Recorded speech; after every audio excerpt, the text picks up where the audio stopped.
امیر جماعت اسلامی سراج الحق صاحب موجود ہیں۔ السلام علیکم سر۔ سب سے پہلے آپ کی خیریت دریافت کرنے کے بعد میں جاننا یہ چاہتا ہوں کہ اتنا بڑا فیصلہ استعفے والا، جس میں میرا خیال ہے کہ آپ کی کوئی غلطی بھی نہیں تھی، اتنی محبتیں آپ کو ملیں اور اتنے لوگوں کی امید ہے آپ تو اتنے مضبوط اعصاب کے ہیں، آپ نے کیوں اس کو دل پہ لے لیا آپ نے سارے معاملے کو؟ امید کی وجہ سے تو استعفیٰ دینا پڑا، اس لیے کہ 5 سال محنت کی، مسلسل دورے کیے، ایک ایک ضلع میں جانا ہوا، سینکڑوں اور ہزاروں تقاریر کیے، 750 حلقوں پر امیدواران کھڑے کیے، اور اس ہوپ کے ساتھ کہ ہم ایک بڑی تعداد میں اسمبلیوں میں پہنچیں گے اور پھر وہاں اپنے ملک، اپنے قوم کی ترجمانی کریں گے، اور ایک عزم تھا کہ جو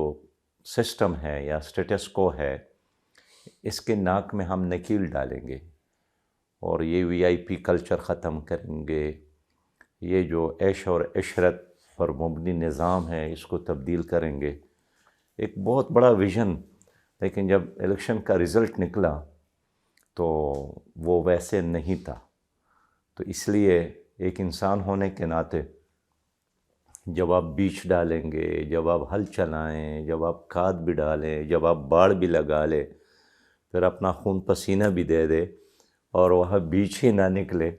تو پریشانی تو ہوتی ہے نا ایک کسان کو بھی۔ تو اس لیے پھر میں نے ذاتی طور پر یہ فیصلہ کیا کہ بجائے اس کے کہ لوگ جماعت اسلامی کو ڈسکس کریں منفی لحاظ سے کہ جماعت اسلامی ہار گئی یا جماعت اسلامی پیچھے رہ گئی، تو میں نے مناسب سمجھا کہ اپنی جماعت کو اس طرح منفی انداز میں ڈسکس کرنے کی بجائے لوگ جماعت کے امیر کو ڈسکس کریں کہ سراج الحق ہار گیا، وہ کامیاب نہیں ہو سکا۔ تو اس لیے میں نے اپنی جماعت کو یہی لکھا کہ مطلوبہ نتائج حاصل نہ ہونے کا میں ہی ذمہ دار ہوں، اس لیے میں جماعت کی امارت سے استعفیٰ دیتا ہوں۔ تو یہ کسی فورم کا یا کسی دوست کا آپ کی طرح کسی نے مشورہ نہیں دیا تھا، بالکل میرے ذاتی ایک فیصلہ تھا اور ذاتی وجوہات یہی تھی جو میں نے عرض کیا۔ یہ اتنے بڑے دل کہاں سے لے کے آتے ہیں؟ آپ اپنی بات کر لیں، کراچی سے سیٹ دے دی کہ یہ سیٹ کے ہم حقدار نہیں ہیں، یہ بہت بڑے بڑے فیصلے، اسی کی تو جنگ ہے، اسی کی تو لڑائی ہے۔ باقی پولیٹیکل پارٹیز کے اندر دیکھا جائے،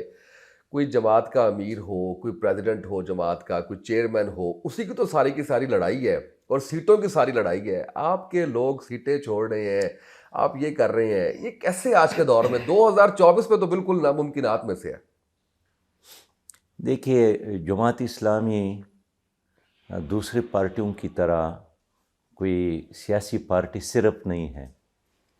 یہ ایک دینی تحریک ہے، انقلابی تحریک ہے۔ آپ یوں کہہ سکتے ہیں کہ یہ ایک اسلامی جماعت بھی ہے، ایک جمہوری جماعت بھی ہے، ایک پروگریسو جماعت ہے۔ اس لیے دوسری جماعتوں سے ہماری روایات بالکل مختلف ہے۔ جو وہاں ناجائز ہوتا ہے یہاں وہ جائز ہوتا ہے، جو یہاں ناجائز ہے وہ دوسروں کے ہاں بالکل مطلوب، مقصود، اور اس کے لیے لوگ مرتے ہیں۔ تو ہمارے لیے وزارت ہے یا یہ منصب، یہ ثانوی چیز ہے۔ بلکہ میں بتا دوں اسامہ، ہمارے ہاں ہار اور جیت کا پیمانہ، کامیابی اور ناکامی کا پیمانہ بھی نہیں ہے، اس لیے کہ جس کتاب پر ہم نے ایمان لایا ہے اس نے جو ہار اور جیت کا پیمانہ دیا ہے وہ بالکل دوسرا ہے، کہ اگر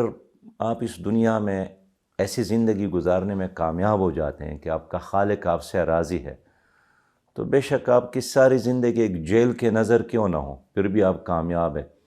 لیکن اگر آپ یہاں بادشاہ بن جائیں، زمانے کا فرعون بن جائے، خزانوں کا قارون بن جائے، کوئی فاتح اور جرنیل بن جائے اور سب سے زیادہ پاپولر بن جائیں، لیکن اگر آپ کا خالق اور مالک آپ سے ناراض ہے اور آپ کا آخری انجام جہنم ہے تو آپ ناکام ہیں۔ تو میں سمجھتا ہوں کہ دنیا کی نظروں میں جو کامیابی ہے وہ بہت عارضی ہے، وہ سطحی ہے۔